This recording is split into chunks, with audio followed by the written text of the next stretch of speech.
Hello दोस्तों, good morning. स्वागत है एक बार फिर से आप सभी का एमजेटी एजुकेशन में। दोस्तों आज है 23 अगस्त। आज की वीडियो में हम लोग बात करेंगे 23 अगस्त 2021 के करंट अफेयर के सभी इंपॉर्टेंट क्वेश्चंस के बारे में। पूरी वीडियो ध्यान से देखिएगा, पूरी वीडियो डिटेल में आपको समझाई गई है। अगर वीडियो पसंद आए वीडियो को लाइक और शेयर जरूर कर देना। चैनल पर नया हो चैनल को सब्सक्राइब कर लो, बेल आइकन को प्रेस कर लो highest quality content current affair पाने के लिए। इसकी पीडीएफ फाइल और क्विज डिटेल्स के साथ दोस्तों प्रोवाइड कराई जाती है हमारे एप्लीकेशन एमजेटी ऐप पर। तो गूगल प्ले स्टोर से जाकर के आप एमजेटी ऐप डाउनलोड कर सकते हो। बात करते हैं लास्ट डे के क्वेश्चंस की। लास्ट डे का हमारा पहला क्वेश्चन था क्रिप्टो करेंसी अपनाने में दुनिया का शीर्ष देश कौन सा है, तो वो है वियतनाम। सेकंड पर है इंडिया। पूर्वांचल एक्सप्रेस वे किस राज्य की सड़क परियोजना है, तो ये है उत्तर प्रदेश की। केन बेतवा नदी लिंक परियोजना दोस्तों, केन नदी और बेतवा नदी के लिंकिंग की एक परियोजना है जो कि उत्तर प्रदेश और मध्य प्रदेश के बीच में समझौते के तहत हुई है। पेपरलेस बजट पेश करने वाला पहला राज्य उत्तर प्रदेश है, जबकि ई कैबिनेट वाला पहला राज्य हिमाचल प्रदेश है।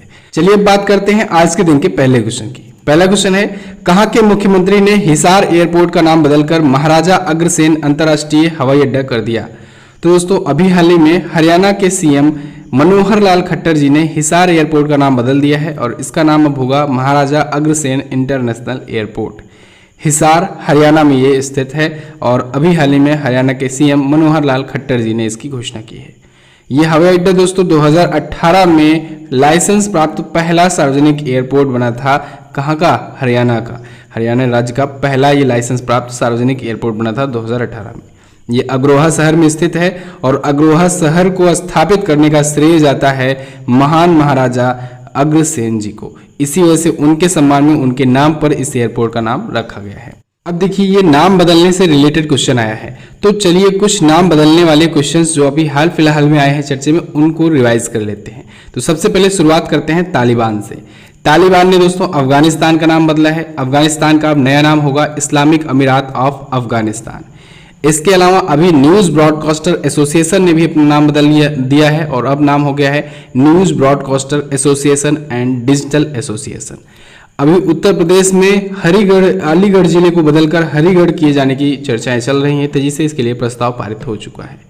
एक बहुत ही फेमस योजना है NRLM योजना। इसका नाम बदल करके दोस्तों दीनदयाल अंत्योदय योजना कर दी गई थी। इसके बारे में भी मैंने हाल फिलहाल में आपको बताया था जब ये योजना चर्चे में आई थी, ठीक है, क्योंकि संयुक्त जो स्वयं सहायता समूह है उनके लिए जो लोन की राशि है RBI ने वो बढ़ा दिया है। इसके अलावा दोस्तों अभी काकोरी कांड का नाम बदल करके काकोरी ट्रेन एक्शन किया गया यूपी सरकार के द्वारा, ये भी अवार्ड था, एक क्वेश्चन आया था। इसके अलावा अभी राजीव गांधी खेल रत्न पुरस्कार जो हुआ करता था, जो कि खेल के क्षेत्र का सबसे बड़ा पुरस्कार है, इसका नाम बदला गया प्रधानमंत्री नरेंद्र मोदी जी के द्वारा और इसका अब नया नाम है मेजर ध्यानचंद खेल रत्न पुरस्कार। नरेंद्र मोदी जी आए हैं, इनसे रिलेटेड भी एक क्वेश्चन है। ये दोस्तों अभी जो एक मोटेरा स्टेडियम था, दुनिया का सबसे बड़ा क्रिकेट स्टेडियम, उसका भी नाम बदल करके दोस्तों नरेंद्र मोदी क्रिकेट स्टेडियम किया गया है। इसके अलावा अभी जम्मू कश्मीर और लद्दाख के हाईकोर्ट का नाम बदल करके Jammu and Kashmir and Ladakh high court कर दिया गया। और उत्तर प्रदेश में एक और चेंज हुए, मंडुआडीह रेलवे स्टेशन था, इसका नाम बदल करके बनारस रख दिया गया। ये सारे क्वेश्चंस दोस्तों नाम बदलने से रिलेटेड हैं, तो इसको अभी आपको रिवाइज कर लेना है। चलिए अब आया है हरियाणा। हरियाणा के बारे में देखते हैं। हरियाणा देखिए मैप में है कहाँ पर इसकी लोकेशन। हरियाणा ये रहा। हरियाणा देखिए ये अपना बॉर्डर उत्तर प्रदेश से भी शेयर करता है, बहुत ही हल्का सा उत्तराखंड से शेयर करता है, हिमाचल प्रदेश से, और इसके बाद दोस्तों ये पंजाब से और राजस्थान से अपना बॉर्डर शेयर करता है, और ये दिल्ली केंद्र शासित प्रदेश से भी अपना बॉर्डर शेयर करता है। राजधानी इसकी है चंडीगढ़ और मनोहर लाल खट्टर जी बीजेपी पार्टी से यहाँ के चीफ मिनिस्टर हैं। बंडारू दत्तात्रेय यहाँ के गवर्नर हैं और रविशंकर झा ये हैं हरियाणा और पंजाब हाईकोर्ट के करंट टाइम पर चीफ जस्टिस। यहाँ पर झीलों की अगर बात करें देखिए तो सूरज कुंड और ब्रह्म सरोवर, बड़खल झील, बसई वेटलैंड, ये सभी यहाँ पर हैं। नेशनल पार्क में सुल्तानपुर नेशनल पार्क याद रखिएगा, सुल्तानपुर नेशनल पार्क का नाम, ठीक है। इसके अलावा कलेसर नेशनल पार्क ये हरियाणा में है। लोक नृत्य की बात करें तो सांग नृत्य, फाग नृत्य, खोरिया नृत्य और डफ नृत्य, ये सभी हरियाणा से रिलेटेड हैं। जिलों की संख्या है 22, विधानसभा में सीटें हैं 90, लोकसभा और राज्यसभा में क्रमशः 10 और 5 सीटें यहाँ से जाती हैं। देखिए दोस्तों सभी राज्यों की ये PDF तैयार हो चुकी है, तो अब से आपको daily current affair daily continue करना है, रेगुलरिटी बना करके रखनी है, जिससे आप एक एक राज्य करके जो भी जब भी कोई राज्य आए उससे रिलेटेड जब मैं ये मैप दिखाऊं तो उनसे रिलेटेड ये सारी जानकारियां भी आप लोग अपडेट करते चलो। इससे आपका हर एक राज्यों के बारे में जानकारी, बेसिक जानकारी होती चलेगी। ठीक है, बहुत ही आसानी से आप इसे सबको याद कर सकते हैं। तो आपको कंटिन्यूटी बना के रखनी है, बेल आइकन को प्रेस करके रखना है सब्सक्राइब करने के बाद। बात करते हैं अगले क्वेश्चन की। अगला क्वेश्चन है मलेशिया के नए प्राइम मिनिस्टर कौन बने? तो मलेशिया के नए प्रधानमंत्री दोस्तों बन गए हैं इस्माइल साबरी।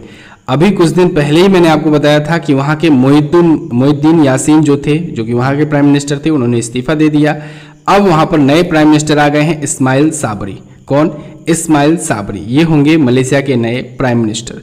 2018 में दोस्तों जब चुनाव हुए थे एक बार, उसके बाद से 3 प्रधानमंत्री चेंज हो चुके हैं, ये तीसरे प्रधानमंत्री हैं इस्माइल साबरी याकूब। ओके, मलेशिया आया है। चलिए वर्ल्ड मैप में आपको दिखाता हूं मलेशिया है कहां पर। वर्ल्ड मैप में देखिए ये रहा अपना प्यारा भारत, यहां से आप आएंगे साउथ ईस्ट में, इसके बाद यहां पर नीचे आपको दिख जाएगा एक कंट्री, एक देश मलेशिया, ये रहा मलेशिया। मलेशिया दोस्तों यहाँ से फैला हुआ है और इस साइड तक है, यहाँ तक ये जो कंट्री है ये सभी मलेशिया के तहत ही आती है। ठीक है, इसके नीचे जो है ये बड़ी सी कंट्री कई द्वीपों के साथ, ये नीचे इंडोनेशिया है। यहाँ पर छोटा सा सिंगापुर है, इसको याद रखना है, छोटा सा है सिंगापुर। मलेशिया की राजधानी क्या होती है? यहाँ की राजधानी होती है कुआलालंपुर और यहाँ की करेंसी होती है रिंगित। क्या होती है? रिंगित होती है यहाँ की करेंसी। अगला क्वेश्चन देखते हैं। अगला क्वेश्चन है एडीबी ने किस मेट्रो सेवा के विस्तार के लिए $500 मिलियन का ऋण समझौता किया? तो अभी हाल ही में इसने बेंगलुरु मेट्रो रेलवे कॉरपोरेशन के साथ समझौता किया है। $500 मिलियन के ऋण समझौता किया है ये, यानी कि $500 मिलियन एडीबी देगा बेंगलुरु मेट्रो को, बेंगलुरु मेट्रो सेवा के विस्तार के लिए। अभी देखिए ये कहाँ पर यूज किया जाएगा, बेंगलुरु मेट्रो रेलवे कॉरपोरेशन के द्वारा ये कहाँ पर यूज किया जाएगा? इसके लिए दोस्तों बेंगलुरु रेलवे मेट्रो कॉरपोरेशन जो है 30 स्टेशन स्थापित करेगी आउटर रिंग रोड से लेकर के कैंपागोड़ा इंटरनेशनल एयरपोर्ट के बीच में। ठीक है, इसके कॉरिडोर के बीच में ये स्थापित किया जाएगा 30 स्टेशनों वाला ये नेटवर्क मेट्रो का। ओके, अभी अगर बात करें बेंगलुरु मेट्रो रेलवे कॉरपोरेशन के करंट टाइम पर मैनेजिंग डायरेक्टर कौन है, प्रबंध निदेशक कौन है? वो है अंजुम परवेज जी। मेट्रो सर्विस आई है तो मेट्रो के बारे में रिवाइज करिए। सबसे पहले मेट्रो सेवा कहां पर शुरू हुई? 1984 में, 1984 में भारत में दोस्तों कोलकाता मेट्रो के रूप में पहली मेट्रो सेवा की शुरुआत हुई। दूसरी मेट्रो सेवा 2002 में शुरू होती है और कहां पर शुरू होती है? दिल्ली मेट्रो के रूप में शुरू होती है। अच्छा, कोलकाता मेट्रो पहली अंडर वाटर यानी कि पानी के अंदर मेट्रो सेवा शुरू करने वाला ये पहला मेट्रो सर्विस होगा। और 2002 में स्थापित जो दिल्ली मेट्रो है ये दोस्तों पहली ड्राइवरलेस मेट्रो का भी संचालन करना शुरू कर दिया है। तो पहली ड्राइवरलेस मेट्रो पूछा जाए तो आप बताएंगे दिल्ली मेट्रो। अच्छा, लखनऊ मेट्रो से भी एक क्वेश्चन है। लखनऊ मेट्रो आया तो दोस्तों उत्तर प्रदेश के पहले मेट्रो सेवा के रूप में 2016 में। लखनऊ मेट्रो से एक अभी क्वेश्चन कोविड-19 में आया था कि अल्ट्रा वायलेट रेज से सैनिटाइज करने वाला पहला मेट्रो सर्विस बना लखनऊ मेट्रो, तो इसे भी आपको याद रखना चाहिए। ओके, और क्या बच रहा है? मेट्रो सेवा ये सही हो गई। मेट्रो के बाद अब आएगी बुलेट ट्रेन। बुलेट ट्रेन दोस्तों ये अहमदाबाद से मुंबई के बीच में चलाया जाना प्रस्तावित है, इस पर काम वगैरह भी चल रहा है। क्लियर है? चलिए, तो अब एडीबी के बारे में थोड़ा सा जान लीजिए। एडीबी यानी एशियन डेवलपमेंट बैंक, स्थापना 1966 में हुई थी। मनीला फिलीपींस में इसका हेडक्वार्टर है और मतास्कु इसके अध्यक्ष हैं। अच्छा, इसके उपाध्यक्ष कौन है? उपाध्यक्ष है दोस्तों अशोक लवासा। उपाध्यक्ष कौन है? अशोक लवासा, जो कि भारत के पूर्व चुनाव आयुक्त थे। अगला क्वेश्चन देखते हैं। राष्ट्रपति की मंजूरी के बाद 127वां विधेयक कौन सा अधिनियम बना? तो देखिए दोस्तों 127वां बिल जो था वो सक्सेसफुली संसद से तो पास ही हुआ और राष्ट्रपति की भी मंजूरी मिल गई। तो अब ये बिल जो है, अब ये विधेयक जो है ये बन गया है अधिनियम, यानी एक्ट बन गया है। बिल से एक्ट बनने की प्रक्रिया मैं आपको बहुत बार बता चुका हूँ। देखिए कोई बिल लाया जाता है संसद में, ठीक है, चाहे वो लोकसभा में या फिर राज्यसभा में। अगर कोई वो वित्त विधेयक है तब तो वो लोकसभा में ही लाया जाएगा, उसका विशेषाधिकार होता है, क्योंकि इसके बाद फिर वो अगर लोकसभा में मान लीजिए लाया गया है, इसके बाद वहां से पास होता है, फिर जाता है राज्यसभा में। जब राज्यसभा में पास हो गया तो लास्ट में राष्ट्रपति के पास भी जाता है, क्योंकि मैंने आपको कई बार बताया है कि अनुच्छेद 79 के तहत 79 में ये कहा गया है कि भारत की संसद होगी, इसके 3 महत्वपूर्ण अंग होंगे। कौन कौन से? राज्यसभा, लोकसभा और राष्ट्रपति। तो तीनों की मंजूरी जरूरी होती है कोई भी बिल को एक्ट बनाने में, कोई भी विधेयक को संसद में कानून बनाने में उसमें तीनों की सहमति जरूरी होती है। तो अब मंजूरी मिल गई है जब राष्ट्रपति जब मंजूरी मिल जाती है तो वो बिल बन जाता है एक्ट, ठीक है, यानी वो विधेयक बन जाता है, अधिनियम। अब देखिए बहुत सारे ऐसे विधेयक होते हैं जो आते तो हैं संसद में लेकिन वहीं अटके रह जाते हैं, वो अधिनियम नहीं बन जाते हैं। यही कारण है कि 127वां विधेयक आ चुका है, यानी कि 127वां ये विधेयक था, 127 बिल आ चुके हैं संसद में, लेकिन अभी एक्ट कितने बन चुके हैं, यानी संविधान में संशोधन कितना किया जा चुका है। अगर कहें वो जो बिल आए थे वो जब एक्ट बने यानी कि संशोधन ही हुआ, तो भारत में अभी कितना संशोधन हो चुका है, तो वो है 105। 104वें संविधान संशोधन तक तो मैंने आपको पढ़ाया ही है पॉलिटी में, ठीक है, पॉलिटी के वीडियो कोर्स में। अब 105वां संविधान संशोधन आ चुका है। तो 105वां संविधान संशोधन दोस्तों ओबीसी आरक्षण को लेकर के था, इस पर अभी हम लोग बात करेंगे। इतना तो समझ में आ गया होगा ना कि 127वां बिल जो था ये मंजूरी मिली राष्ट्रपति की इसको, और अब ये बन गया 105वां संविधान संशोधन अधिनियम, ठीक है।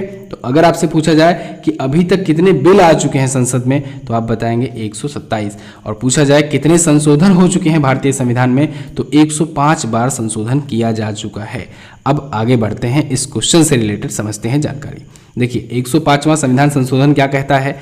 इसके तहत दोस्तों ये कहा गया है कि आरक्षण की जो व्यवस्था होगी वो अपने अपने राज्यों में, बहुत ही मोटा मोटा समझिएगा, अपने अपने राज्यों में वहाँ की सरकारों के द्वारा सुनिश्चित किया जा सकेगा कि वो किस वर्ग को ओबीसी में रखना चाहती है, किसको एससी में रखना चाहती है, किसको एसटी में रखना चाहती है, किसको जनरल में रखना चाहती है, किस कैटेगरी को, ठीक है। अभी तक क्या होता था, केंद्र के अंदर ही ये पावर हुआ करती थी। इसकी मांग बहुत जोरों से, बहुत दिनों से उठ रही थी कि राज्यों को होना चाहिए। अब कारण क्या है समझिए, मान लीजिए जैसे कि कोई एक जाति है, वो उत्तर प्रदेश में दोस्तों वो ओबीसी में है, लेकिन वो किसी और राज्य में जैसे मध्य प्रदेश या छत्तीसगढ़ वगैरह में बात कर लें तो वहां पर वो ओबीसी कैटेगरी में ना होकर के हो सकता है एससी कैटेगरी में हो, या फिर एसटी कैटेगरी में हो, या वो माइनॉरिटी हो, ठीक है। तो ऐसे में हो जाती थी कंफ्यूजन, मतलब कि जिसको जो आरक्षण मिलना था प्रॉपर तरीके से वो मिल नहीं पाता था, क्योंकि वो ओबीसी या एससी या एसटी या जनरल जो भी मिलना होता था वो केंद्र द्वारा डिसाइड किया जाता था, ठीक है। तो अब ऐसे में ऐसा क्या होगा कि राज्यों को शक्ति दे दी गई है, यूनियन टेरिटरीज को शक्ति दे दी गई है कि आप लोग अपने राज्य की जनसंख्या के अनुसार ये डिसाइड करो कि किसको आपको ओबीसी कैटेगरी में रखना है, यानी कि आपको किसको ओबीसी का आरक्षण देना है, किसको आपको एससी का आरक्षण देना है, किसको माइनॉरिटी का आरक्षण देना है, ठीक है। मोटी मोटी भाषा में समझ लीजिए, इस पर मैं आपको डिटेल वीडियो दूंगा अगर, तो फिर उसमें अच्छे से समझा दिया जाएगा। इससे रिलेटेड कुछ अनुच्छेद हैं, उनको भी ध्यान रखिएगा। इन्हीं अनुच्छेदों में ये ऐड किया गया है, आर्टिकल 338B, आर्टिकल 342A और आर्टिकल 366(26)(c). ओके, अगला क्वेश्चन है, भारत ने किस देश के साथ AK-103 असॉल्ट राइफल्स खरीदने के लिए समझौता किया। तो भारत दोस्तों रसिया के साथ AK-103 असॉल्ट राइफल्स खरीदने के लिए समझौता किया है। AK-47 तो आप सुने ही होंगे, जिस कंपनी के द्वारा AK-47 बनाई गई थी उसी कंपनी के द्वारा ये AK-103 असॉल्ट राइफल्स बनाया गया था। यानी कि आप समझ लीजिए आप AK-47 कहाँ की देन है, रसिया की। अच्छा, ये जो 47 लिया गया है ये इसलिए लिया गया है क्योंकि ये 1947 में बनी थी। बताइए, तब से आज तक ये राइफल चल रही है और ये बहुत ही प्रमुख राइफल मानी जाती है। फिलहाल यहाँ पर आ जाते हैं AK-103 असॉल्ट राइफल्स। तो इस पर भारत और रसिया के बीच में डील चल रही है। इसकी अगर मैन्युफैक्चरिंग की बात की जाए कहाँ पर की जाएगी, तो याद रखना दोस्तों मैन्युफैक्चरिंग इसकी की जाएगी इंडिया में। क्लियर है, रसिया के द्वारा ये इसकी सब कुछ बताया जाएगा, कॉपीराइट वगैरह सारा चीज़ें, इक्विपमेंट वगैरह प्रोवाइड कराया जाएगा और इंडिया में ये बनाया जाएगा। ओके, चलिए भारत और रसिया के बीच में कुछ और अभी रिलेशंस की बात करें तो S-400 एयर डिफेंस डील चल रही है। सुखोई विमान वगैरह सब इसी की देन है, ठीक है, सुखोई कंपनी के द्वारा। अच्छा, सुखोई कंपनी के द्वारा अभी हाल ही में चेकमेट लॉन्च किया है। चेकमेट फाइटर जेट रसिया बता रहा है कि दुनिया का सबसे खतरनाक फाइटर जेट है। ओके, S-400 से याद आया, S-500 का भी परीक्षण अभी हाल ही में रसिया कर चुका है। ये एयर डिफेंस सिस्टम है एक, ठीक है। S-400 तो भारत को दे रहा है, S-500 का खुद वो परीक्षण कर चुका है। ओके, और क्या, और हाँ, इंदिरा नेवी अभी अभ्यास हुआ था। इंदिरा नेवी अभ्यास भारत और रसिया के बीच में हुआ था। ये सारी जानकारी आपको रसिया से और इंडिया से पता होनी चाहिए। अगला क्वेश्चन देखते हैं, हाल ही में किसने NDA परीक्षा में पहली बार महिलाओं को बैठने की अनुमति दी। तो सुप्रीम कोर्ट ऑफ इंडिया ने दोस्तों NDA यानी कि नेशनल डिफेंस एकेडमी परीक्षाओं में पहली बार महिलाओं के बैठने की अनुमति दे दी है। अभी तक 65 ईयर के हिस्ट्री में दोस्तों ऐसा कभी नहीं हुआ था जब महिलाएं शामिल होती हूं एनडीए की परीक्षाओं में, लेकिन इस बार एनडीए की परीक्षा में महिलाएं भी शामिल होंगी। एनडीए की परीक्षा किसके द्वारा कराई जाती है? यूपीएससी के द्वारा, संघ लोक सेवा आयोग यानी कि यूनियन पब्लिक सर्विस कमीशन के द्वारा एनडीए की परीक्षाएं आयोजित कराई जाती हैं। देखिए, जो हमारी सेना में जो ऑफिसर रैंक जाती है वो एनडीए के थ्रू ही जाती है। ओके, चलिए अभी एक पॉइंट याद रखना है एनडीए से कि ये दुनिया की पहली ये त्रिसेवा अकादमी है। दुनिया की पहली त्रिसेवा अकादमी है एनडीए। क्लियर? एनडीए के बारे में बात करें तो इसका हेडक्वार्टर है दोस्तों खड़गवासला, मुंबई में। बहुत बार एग्जाम में पूछा गया है एनडीए का हेडक्वार्टर कहाँ पर है, तो ये खड़गवासला मुंबई में है। महानिदेशक हैं लेफ्टिनेंट जनरल आसित मिस्त्री। स्थापना हुई थी 1954 में। अगला क्वेश्चन, हाल ही में किस राज्य के पूर्व मुख्यमंत्री कल्याण सिंह का निधन हो गया? तो उत्तर प्रदेश के फॉर्मर सीएम कल्याण सिंह जी का निधन हो चुका है। ये दोस्तों उत्तर प्रदेश के पूर्व मुख्यमंत्री तो थे ही, ये राजस्थान के राज्यपाल भी रह चुके हैं। राजस्थान के ये पहले ऐसे राज्यपाल थे जिन्होंने 5 वर्षों का कार्यकाल पूरा किया। अभी तक राजस्थान में किसी भी गवर्नर के द्वारा अपना 5 साल का कार्यकाल पूरा नहीं किया जा चुका था। 1991 में ये उत्तर प्रदेश के पहली बार मुख्यमंत्री बने, जब दोस्तों 6 दिसंबर को 1992 को बाबरी मस्जिद वाला विवाद जब चरम सीमा पर था, जब बाबरी मस्जिद गिराई गई थी, वहां पर जो ढांचा था उस पर गिराया गया था, एक आंदोलन हुआ था, उस टाइम पर सीएम यही थे, कल्याण सिंह। ओके, तो अभी हाल ही में Sanjay Gandhi post graduate institute of medical sciences यानी कि पीजीआई में, एसजीपीजीआई में इनका निधन हो चुका है। अब ये उत्तर प्रदेश के सीएम थे, तो उत्तर प्रदेश के बारे में जानिए। उत्तर प्रदेश देखिए मैप में है कहां पर, ये रही उत्तर प्रदेश की लोकेशन। उत्तर प्रदेश 8 राज्यों और 1 केंद्र शासित प्रदेश से अपना बॉर्डर शेयर करता है। यहाँ पर देखिए सभी राज्य से अपना बॉर्डर शेयर कर रहा है। देखिए उत्तर प्रदेश बिहार से, झारखंड से, छत्तीसगढ़ से, मध्य प्रदेश, राजस्थान, हरियाणा, उत्तराखंड और हिमाचल प्रदेश से अपना बॉर्डर शेयर करता है, और दिल्ली केंद्र शासित प्रदेश से भी अपना बॉर्डर शेयर करता है उत्तर प्रदेश। योगी आदित्यनाथ जी सीएम हैं, आनंदीबेन पटेल जी गवर्नर हैं, और चीफ जस्टिस हैं मुनीश्वर नाथ भंडारी इलाहाबाद हाई कोर्ट के। झीलों की बात करें तो रामगढ़ ताल, सुराहा ताल, गोविंद बल्लभ पंत सागर और मोती झील, ये है झीलें। दुधवा नेशनल पार्क, नवाबगंज पक्षी अभ्यारण्य और पीलीभीत टाइगर रिजर्व उत्तर प्रदेश के नेशनल पार्क और रिजर्व हैं। चरकुला, नौटंकी, रासलीला, रामलीला और धोबिया नृत्य, ये बहुत ही फेमस है, इसको याद रखना है आपको। आगरा का किला, आगरा में ताजमहल, वाराणसी में काशी विश्वनाथ मंदिर, प्रयागराज में संगम, मथुरा में मंदिर, ये सभी यहाँ के प्रमुख तीर्थ स्थल और चर्चित स्थल हैं। जिलों की संख्या सबसे ज्यादा 75, विधानसभा में सबसे ज्यादा सीटें, विधान परिषद में 100 सीटें सबसे ज्यादा, लोकसभा में और राज्यसभा में भी सबसे ज्यादा सीटें यहीं से जाती हैं। अगला क्वेश्चन देखते हैं, किस भारतीय खिलाड़ी ने अंडर 20 एथलेटिक्स में पुरुषों की 10,000 मीटर रेस वॉक में सिल्वर मेडल जीता? तो अभी हाल ही में अमित खत्री जी ने जीता है दोस्तों सिल्वर मेडल अंडर 20 एथलेटिक्स में।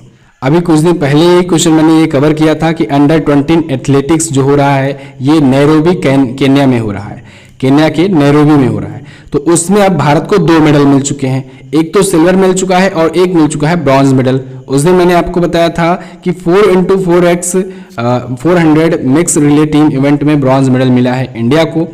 अब देखिए सिल्वर मेडल भी मिल गया अमित खत्री के रूप में अंडर 20 एथलेटिक्स चैंपियनशिप में। तो कहां पर ये आयोजित हो रहा है ये याद रखिएगा, और किस किस इवेंट में आ रहा है मेडल ये आपको याद रखना है। क्लियर? चलिए अगला क्वेश्चन देखते हैं, अखिल भारतीय शतरंज महासंघ ने किसके साथ विलय की घोषणा की? तो ये एक बहुत बड़ी न्यूज है दोस्तों। ऑल इंडिया चेस फेडरेशन जो है ये अब विलय कर रहा है भारतीय शतरंज महासंघ के साथ, चेस एसोसिएशन ऑफ इंडिया के साथ। ऑल इंडिया चेस फेडरेशन जो है दोस्तों मेन इकाई, मेन यूनिट तो यही है शतरंज खेल के लिए इंडिया में। अब इसके साथ ये CAI का भी विलय होने जा रहा है। Okay, all India chess federation के बारे में बात करें तो इसकी स्थापना 1951 में हुई थी। हेडक्वार्टर्ड है ये चेन्नई में, अध्यक्ष हैं संजय कपूर। अभी हाल ही में हर्षित राजा दोस्तों भारत के 69वें शतरंज के ग्रैंड मास्टर बने हैं। तो यानी कि भारत में 69 ग्रैंड मास्टर अभी तक हो चुके हैं। पहले ग्रैंड मास्टर की बात किया जाए तो विश्वनाथन आनंद जी हैं, 1988 में बने थे, और इन्हीं को पहला मेजर ध्यानचंद खेल रत्न पुरस्कार मिला हुआ है, जिसे पुराना नाम जिसका राजीव गांधी खेल रत्न पुरस्कार था। भारत के सबसे युवा ग्रैंड मास्टर अगर पूछा जाए तो भारत के सबसे युवा ग्रैंड मास्टर हैं डी गुकेश। कौन है? डी गुकेश हैं। और दुनिया के सबसे युवा ग्रैंड मास्टर पूछा जाए तो आप बताएंगे अभिमन्यु मिश्रा। कौन? अभिमन्यु मिश्रा। अगला क्वेश्चन, आईपीएल में खेलने वाले सिंगापुर के पहले खिलाड़ी कौन बने? तो आईपीएल में खेलने वाले सिंगापुर के पहले खिलाड़ी बन गए हैं टिम डेविड। कौन? Tim David. सिंगापुर की ये ऐसे पहले खिलाड़ी हैं जो आईपीएल में खेलेंगे। रॉयल चैलेंजर्स बेंगलुरु ने इन्हें शामिल किया है आईपीएल 14 इवेंट के लिए, इसके सेकेंड स्टेज के लिए। आपको मैंने बहुत बार बताया कि फर्स्ट इवेंट जो था वो कंप्लीट हो नहीं पाया था। इसका आधा इवेंट अभी 18 सितंबर से शुरू होगा, 18-19 सितंबर से शुरू होगा। ठीक है, आधा आईपीएल हुआ है, आधा भी और होगा। तो बाकी के जो आधे मैचेस बचे हैं उनके लिए रॉयल चैलेंजर्स बेंगलुरु ने यानी आरसीबी की टीम ने इनको शामिल किया है।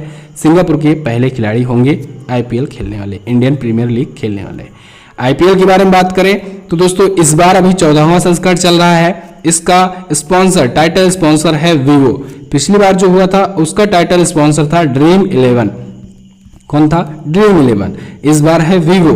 और इसका जो सेकंड स्टेज है ये यूएई में होगा, यूनाइटेड अरब अमीरात में होगा। पहला स्टेज इंडिया में हो रहा था लेकिन कोविड-19 की वजह से टालना पड़ा। आईपीएल की शुरुआत हुई थी 2008 से और 8 टीमें अभी तक खेलती थी। अब दोस्तों अगली बार से जब आईपीएल 15 होगा तब से 10 टीमें इसमें खेला करेंगी। आईपीएल में सबसे ज्यादा 5 बार मुंबई इंडियंस की टीम ने जीता है और 3 बार दूसरी सबसे ज्यादा टीम आईपीएल जीतने वाली है Chennai super king. Clear?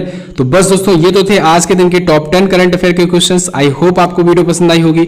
Video पसंद आई है तो लाइक करके हमें बताइए, कमेंट कीजिए, अपना ओपिनियन दीजिए, कैसी लगी है वीडियो, क्या क्या इंप्रूवमेंट चाहिए। और हाँ, सब्सक्राइब नहीं किए हो तो सब्सक्राइब जरूर कर लेना चैनल को, बेल आइकन को प्रेस कर लेना जिससे आने वाली वीडियोस मिलती रहें।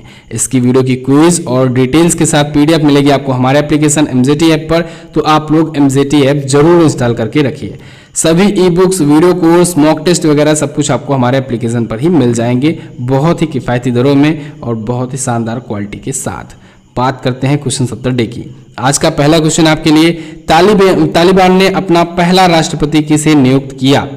संस्कृत दिवस 2021 कब मनाया गया? सोमनाथ मंदिर ट्रस्ट के वर्तमान में अध्यक्ष कौन है? और 1 अप्रैल 2020 को इलाहाबाद बैंक का किस बैंक में विलय हुआ था?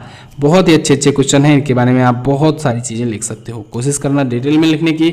और हाँ, वीडियो अगर पसंद आई है तो लाइक करना मत भूलना, शेयर भी कर देना अपने दोस्तों के साथ। मिलते हैं अगली वीडियो में, तब तक के लिए नमस्कार, जय हिंद, वंदे मातरम।